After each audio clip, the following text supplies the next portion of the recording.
What's going on, everybody? Welcome back to the channel. In today's video, we dive into the standard and talk about maybe some of the issues that are currently plaguing the format these past couple of years, talk about possible ways to overall fix them. With that being said, let's just dive in and let's just kind of talk about it. So standard is kind of one of the more popular formats in Magic. I don't think it's the most popular actually anymore. At one point, I feel like it was, though I would say it's probably up there, maybe the top 3 or top 5. Commander and Modern are also other very popular formats currently in Magic.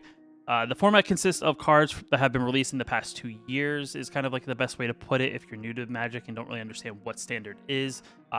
Every September in Magic, we go through this process called rotation, and that takes this cards that are, the oldest 4 sets in most cases. When Crimson Vow and all that stuff rotates out, will be 5 sets that year. But for the most part, it's the last 4 sets rotate out of Magic to make room for all the new stuff coming in the upcoming year.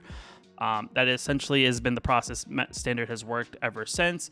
Throughout its inception back in the early days of Magic to now, I think the only thing that has changed, instead of sets releasing in like blocks where the story was kind of connected in each set, where like there was the main set that got released in the fall, and then every set after that was more of an expansion.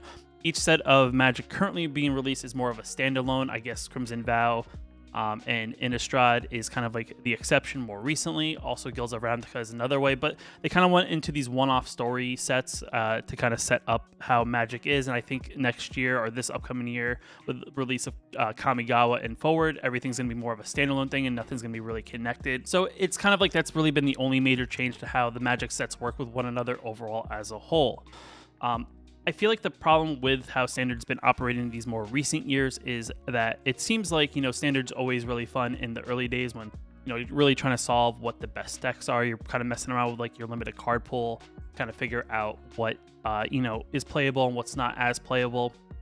And it's come to a point that I think, because we have a digital version of Magic with MTG Arena, the meta solved pretty quickly. And I do think like, you get maybe about a week, maybe week and a half to 2 weeks, depending on overall how Standard works, and you kind of see what decks are really the best decks in the format. And then the year goes by and it essentially is these decks get better as the sets get introduced, as they get more tools to maybe make the deck overall better.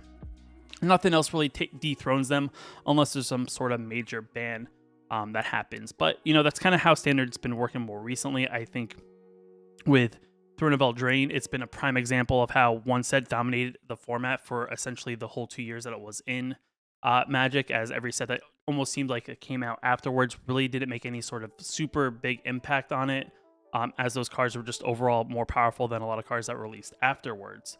Now, I don't think this is a terrible way, it's the way it's always worked, but I do think it's kind of like, how do we combat this?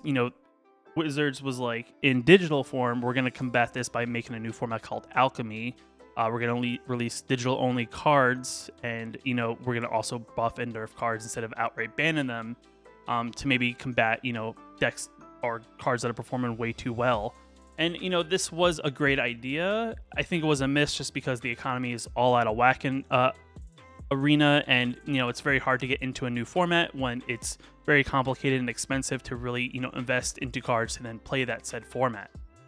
Now we can talk about ways to maybe improve physical Magic overall, because I think physical Magic will kind of guide where Standard goes. So we talk about how rotation works, and how you kind of chop out 4 sets all at once a year. Well, what if instead of doing something like that, we only rotate out the oldest set every time a new set rotates in or gets released? So, every time, let's just say the September set releases, you just rotate out last September set. And then once you get the set for like Kamigawa, for example, the set that released 2 years ago around the same time rotates out. And I feel like this would, one, increase the overall card pool. Because when rotation happens, the card pool shrinks down dramatically because there's only 4 legal sets, and then each set that releases afterwards kind of only slightly expands on that card pool. But usually the decks are so well fine-tuned that a lot of decks don't really get to see the light of day until the following rotation happens. And I'm kind of curious, is if we have a larger card pool overall, will the overall meta be more diverse? It's a possibility. I'm not saying until we really see something like that is it going to happen. I don't really know. Would we just fall into the same tropes that we have currently? Would decks that are up there now still be just as up there, if not better? It's kind of one of those things until you kind of test and kind of experiment. Is that one of the ways you could go? Another thing I was thinking is maybe instead of, every 2 years, you kind of like make those sets legal if you expanded it to maybe every 3 years or every 4 years. I don't know if this would just have to create a whole new format, but if you look at formats like a Commander, like a Modern, maybe even Pioneer, you have X amount of sets that are currently legal in the format. Allows players to find other avenues to kind of invest. Modern, for example, right now is very expensive if you want to play the best of the best decks, just because the lands are super expensive and some of the cards are. But there are avenues to get into Modern in a more budget way. Sure, it's kind of expensive, but having a very large card pool allows for the archetypes to be more drastic. When you look at any data on what the meta is and how many people are playing a particular deck in the meta, in formats that have much larger card pools, it's more diverse. I'm sure there's decks that overall perform very, very well compared to other decks, but the percentages that divide them are a little bit tighter than kind of how it currently is.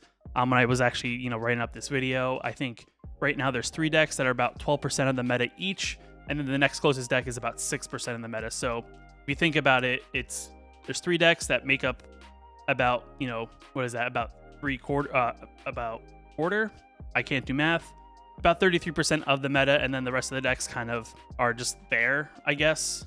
And I mean, it's not saying those decks aren't as good, it's just that they don't perform as good. So if you ever play a tournament, you're more likely to see the meta decks than people playing, a variety of things. I mean, it's kind of like one of those things, it's like unsure of how you can improve or fix.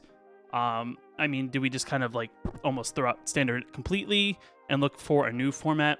Like I said, do you just make like a format that rotates less often than Standard? It's a possibility. I feel like a lot of people may enjoy something like that.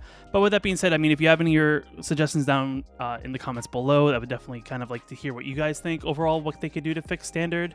If you like the video, hit that like button. Definitely helps out a lot. If you're new here, you want to know when I post new videos on the channel, hit that subscribe button. With that being said, I'll see you in the next video.